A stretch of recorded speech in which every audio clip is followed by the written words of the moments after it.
Salut Stratoniens, salut à tous, j'espère que vous allez bien, on est parti aujourd'hui pour une nouvelle vidéo. On va analyser le crash du BTC parce que du coup notre fameuse zone qu'on avait là, c'était un potentiel rebond si on voulait continuer à maintenir cette structure haussière, n'a pas tenu, donc mouvement immédiat et très fort vers le bas.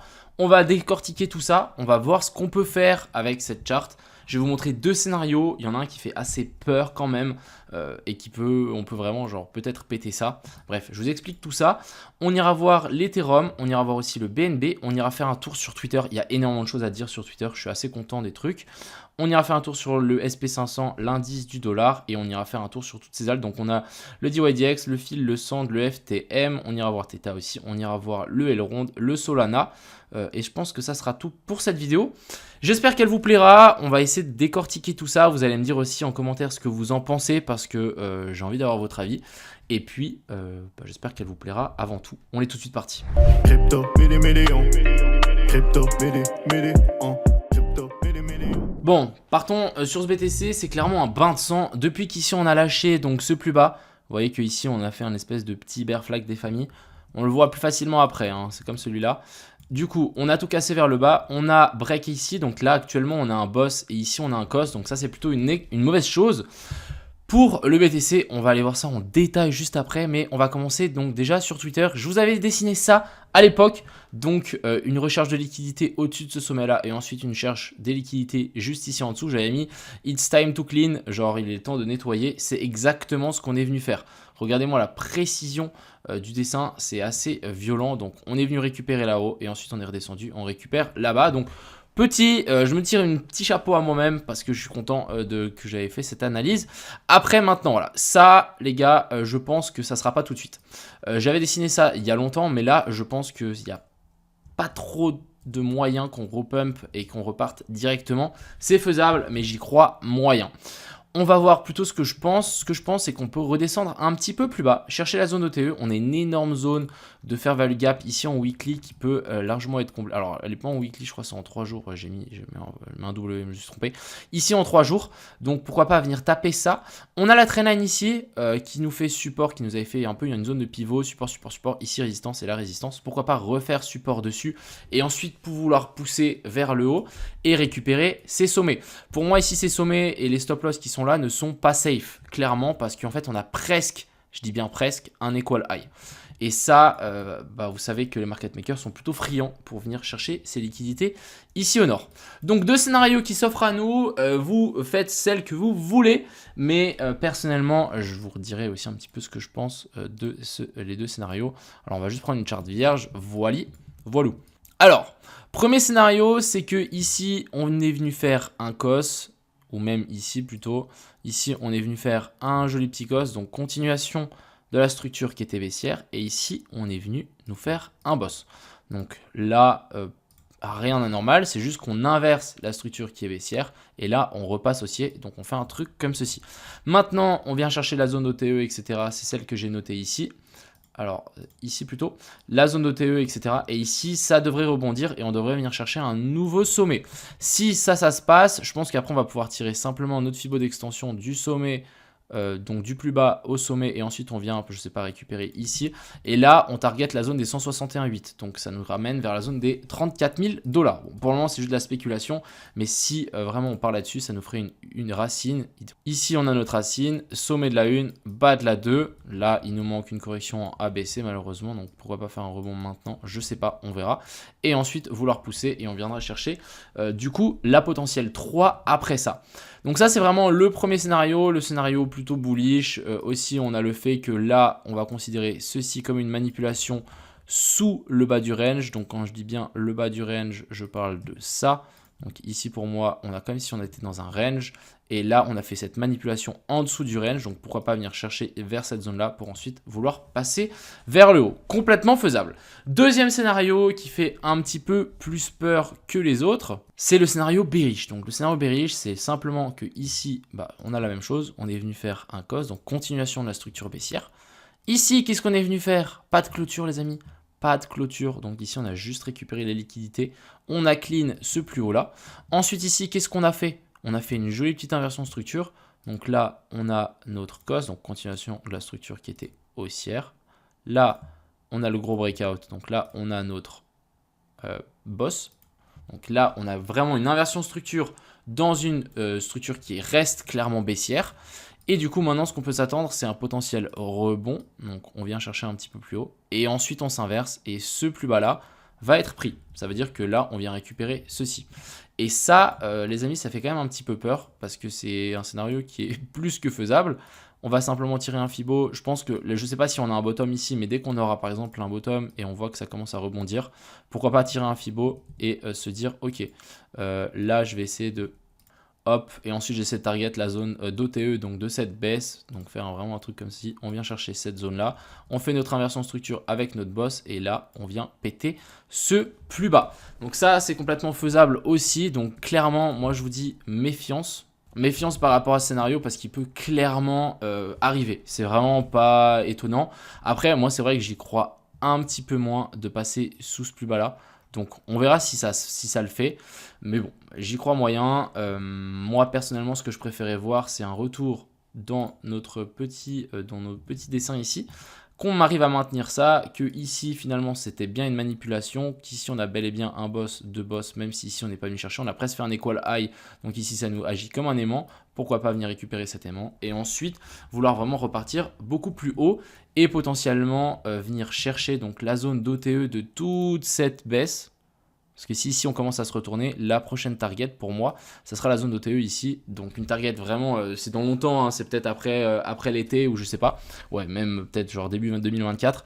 Mais un retour dans la zone des 48 000 à 60 000. Voilà un petit peu ce que j'avais à dire sur ce BTC. Si on zoome un petit peu, donc en plus petite time frame sur la chart ici, on n'a toujours pas d'inversion structure. Pour avoir une inversion structure, ce qu'il nous aurait fallu, c'est une clôture au-dessus de cette zone-là. Je pense qu'on peut quand même y aller. Donc là, pourquoi pas faire une correction. Donc là, on a plusieurs boss, hein. Clairement, là, on en a un là, on en a un là. Mais moi, je voudrais quand même un boss en plus grosse time frame. Il y a le week-end qui arrive, donc ça ne sert à rien, à mon avis, de se précipiter pour acheter. Je pense qu'on peut toujours grimper là, récupérer les liquidités et ensuite se retourner et descendre encore un petit peu plus bas. Donc on verra, méfiance, personnellement je vais éviter de tenter des trucs trop risqués ici. À mon avis, ça vaut pas trop la peine.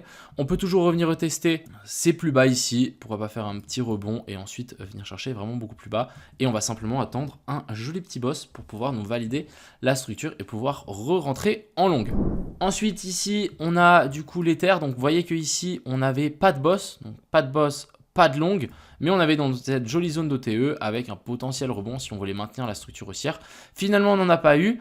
Après, ici, on n'a pas de clôture. Donc, pour moi, la structure ici haussière est toujours maintenue étant donné qu'on est venu faire une clôture au-dessus de ce sommet-là. Pour moi, ici, l'Ethereum est bien plus bullish que le BTC étant donné qu'ici, on a bel et bien notre inversion structure, COS et boss, correction potentielle en A, B et puis C. On vient chercher les anciens sommets ici. On vient aussi chercher donc la zone d'OTE depuis ce sommet à ce plus bas, qui se situe vers la zone des 1328 à 1200. Et là, avoir un joli rebond à partir de là et venir chercher vraiment beaucoup plus haut. Pour moi, on a encore de la liquidité à venir chercher au nord. Après, c'est vrai qu'on en a aussi au sud, hein. Je rappelle qu'ici, on a un equal low, ici, on a un equal low, ici aussi. Donc oui, il y a de la liquidité aussi à venir chercher au sud. Mais simplement, attendons un retour dans la zone ici de 1300 à 1200. Si on a une inversion structure, on rentrera en longue. Ensuite, on a le BNB donc, qui n'a pas tenu ici, hein, c'est ce que j'avais dit. Je pensais qu'on allait descendre beaucoup plus bas. C'est exactement ce qu'on est en train de faire. On attend un retour dans la zone d'OTE qui est entre la zone des 260 et 245 et ça devrait tenir. Là, je suis quand même aussi un petit peu plus confiant. Le BNB devrait tenir cette zone-là pour ensuite essayer de pousser un petit peu plus haut. Donc voilà, on a encore une marge. Je pense qu'on peut largement faire, pourquoi pas, notre premier rebond ici. Ensuite, on redescend et ensuite, ça agira comme notre boss. Mais pour le moment, on va simplement patienter. Ensuite, ici, on a le SP500. Donc, j'avais rajouté un petit trait hier parce que je me suis dit qu'on pouvait continuer à descendre et qu'on n'était pas bien tapé cette zone d'OTE. N'oubliez pas, les gars, quand vous avez une inversion structure, regardez bien si vous êtes dans une zone OTE. Si vous n'êtes pas dans une zone OTE, il y a de fortes chances qu'on continue à chuter plus bas. Donc vraiment, essayez de bien vous dire, ok, est-ce qu'on est dans une belle zone? Oui, non. Donc là, vous voyez que, je vais juste enlever mes dessins, mais vous voyez bien que le premier rebond ici n'est pas dans la zone d'OTE, on est juste venu toucher. Mais nous, ce qu'on veut, c'est quand même quelque chose d'un petit peu plus fort, un petit peu plus profond. Donc c'est exactement ce qu'on est venu faire là. On est venu chercher un petit peu plus bas. Est-ce qu'on a une petite divergence? On n'a pas de divergence en daily. Est-ce qu'on a une divergence ici? Donc pour le moment, là, on est en train de récupérer ces petits lots-là. Si vraiment on veut chuter encore un petit peu plus bas, on va simplement retirer cette zone-là. Je pense que cette zone-là serait peut-être même plus pertinente qu'un retour là au lieu de rester ici. Je pense que là, on peut peut-être faire un autre rebond et ensuite redescendre un petit peu plus bas. Et ensuite vouloir repartir si vraiment ici c'est le bottom. Je rappelle qu'on peut continuer à chuter plus bas. Et du côté ici de l'indice du dollar, donc pas de clôture en daily. Personnellement, j'attends quand même une redescente. Mais si on fait pas de clôture, je pense que ce plus bas là n'est pas safe et qu'on peut vraiment revenir chercher plus bas. Et du coup là, ce sera plutôt bon signe pour le BTC. On va commencer avec le Theta. Donc le Theta, on avait ce sommet-là qui nous agit en tant que résistance. On était passé juste en dessous, on avait fait support et là on était passé par en dessous. Maintenant, ce qu'on va simplement faire, c'est étant donné que là, pour moi, on a une inversion structure, j'aurais préféré vraiment avoir une clôture au-dessus de ça. Mais bon, on va se contenter de ce qu'on a. Écoutez, là, on a un petit boss. Simplement, on va tirer une zone d'OTE, hop, et on attend. Donc actuellement, on est dans la zone d'OTE. On est venu chercher les petites mèches ici en dessous. Donc ça, c'est quelque chose de très bien. Et maintenant, ce qu'on veut, c'est une inversion structure ici. Donc soyez patients, les amis. Je veux au moins une inversion structure en 4 heures, je pense, pour nous retourner un tel marché. Et ensuite, on avisera. Même chose, je voulais juste checker un petit peu ce sommet pour voir si on n'avait pas eu notre signal donc baissier clairement. Vous voyez qu'ici, on l'avait eu. Ici, on a eu notre COS. Ici, on a eu notre boss. On est remonté. On est venu combler la zone de fair value gap ici. Et ensuite, c'était la chute. Donc, on aurait pu clairement shorter le Theta avec un ordre ici parfait. Et faire un truc du style... Hop, on short ici, alors pas ici, mais genre là. On met le stop loss juste à râler pas crête. Donc ça, c'est quelque chose que je n'avais pas vu, mais ça aurait pu être un super trade. Et là, on avait un ratio, si on vient chercher donc sous ce plus bas là, de 8. Il aurait été plutôt très propre. Maintenant, on va parler, donc toutes les autres alts sont plus ou moins la même chose. Donc on a notre COSC ici, continuation de la structure. Et maintenant, on est dans les zones OTE, donc pour presque toutes les altes, et on attend une inversion structure. Je veux notre fameux boss. Si on n'a pas de boss, il n'y a pas de long. Même chose pour le fil. Le fil, on n'est pas encore dedans, mais je pense qu'on peut descendre encore un petit peu. Pourquoi pas venir chercher ces plus bas là. Ensuite, on a le sand, même chose. Donc le sand, très intéressant. On est venu s'appuyer sur cette trendline. Vraiment, à mon avis, c'est une trendline à tenir absolument. On n'a toujours pas de boss. Vous voyez qu'ici, en 1 heure, on n'en a pas. Genre, on est juste venu chercher les mèches au-dessus, mais ça n'a pas tenu. Donc vraiment, méfiance. Pour moi, il n'y a pas encore des bottoms qui sont trouvés. On a le FTM, même chose. On est clairement dans la zone intéressante, mais on peut encore attendre et essayer d'avoir quelque chose d'assez intéressant, genre un boss par exemple. On ira voir du coup le aileron. Donc aileron, même chose. Pour moi, le aileron est sur une magnifique zone. On est en train de retester ici ce plus bas du coup de juin. On a fait un boss, on est venu chercher les liquidités. On est dans la zone OTE et là, on est venu chercher les liquidités aussi en dessous de ce plus bas là. Donc maintenant, ce que je veux voir, c'est une inversion structure, réintégration de cette zone là, inversion structure et ensuite on pourra repartir et là, on pourra se dire ok, le bottom est trouvé. Encore une fois, ça dépendra énormément du BTC. Si le BTC nous fait le deuxième scénario, le scénario bearish du coup, méfiez-vous, mais c'est certain qu'il n'y aura pas d'inversion structure et tant qu'on n'a pas d'inversion structure, on ne longue pas.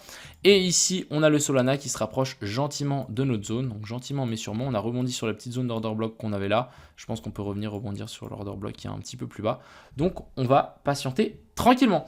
Voilà un petit peu ce que j'avais à dire. J'espère que cette vidéo vous a plu. J'espère que vous avez pu voir un petit peu plus clair. Étant donné que maintenant, on a cassé notre potentielle zone où on voulait avoir une continuation de la structure haussière. C'est pour ça que ici, moi j'étais bullish parce qu'en fait, on n'avait pas de cassure. Pour moi, ici, ça tenait. Il y avait fort à parier qu'on vienne pousser un petit peu plus haut. Je peux même vous montrer ici. Je ne suis pas le seul à avoir pensé ça. Donc ici, on avait cette petite inversion structure et pourquoi pas refaire une dernière hausse. On clean bien les hauts et ensuite vouloir rechuter. Finalement, on ne l'a pas fait, vous savez. On a aussi cette petite trendline assez intéressant. Pourquoi pas faire un retour dans un rebond sur cette trendline. On a aussi ici donc le Psychology of Market Cycle. Donc on est vraiment sur cette zone-là. Est-ce qu'on ne va pas rentrer dans cette phase de dépression parce que là, actuellement, on est dans cette première zone. Pourquoi pas, ça collait assez pas mal. Et ensuite ici, on avait des longues liquidations. On a, alors lui, il a dit quoi ? Il a dit que c'est la première fois qu'on a autant de longues liquidations depuis que FTX avait fait faillite. Donc assez intéressant aussi à notifier. On avait ça aussi, assez intéressant. Donc Bitcoin contre le Bitcoin, donc à l'époque vs maintenant. Pourquoi pas faire un retour et ici un bottom un peu chiant. C'est un peu le bottom qu'on a, c'est le bottom qu'on a maintenant, mais c'est vraiment une fractale. On est en plus petite time frame ici on est en 12 heures, celui-là on est en weekly. Est-ce qu'on ne serait pas en train de refaire la même chose, retour dans cette zone-là et ensuite vouloir repartir? On verra. Personnellement, je vais simplement patienter. On va voir s'il n'y a pas des jolis setups. Mais en tout cas, je pense que les alts, il y a moyen que si on arrive à choper le bottom, de devenir beaucoup plus riche d'un coup. Parce que si ça passe, bah là, je vous dis clairement, mais il y a des super pourcentages. Il y a presque des 100% un peu partout. Donc avec des leviers, ça peut aller extrêmement vite. Voilà, j'espère que cette vidéo vous a plu. Je souhaite à tous un agréable fin de journée, fin de semaine, bon week-end. C'était Cryptomanion. Ciao.